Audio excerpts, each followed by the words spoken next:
Polkovnik leytenant Ramil Səfərovun hərbi rütbəsi artırılıb, ona polkovnik rütbəsi verilib. Qeyd edək ki, Ramil Səfərov 2012-ci ildə Azərbaycana ekstradisiya olunan kimi Prezident İlham Əliyev tərəfindən əfv olunmuşdu.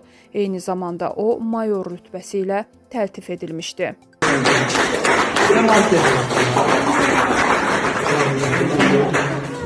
Qarabağın müdafiəçisi Elvin Cəfərquliyev UEFA Çempionlar Liqasının liqa mərhələsi çərçivəsində keçirilən Qarabağ-Ayaks oyununu qadın və uşaq sığınacağında icazə alıb təkbaşına izləyən azyaşlı Əkbər Zülfüqarovla görüşüb. Futbolçu bu barədə Instagram hesabında paylaşım edib. Elvin Cəfərquliyev azyaşlıya imzalı formasını hədiyyə edib.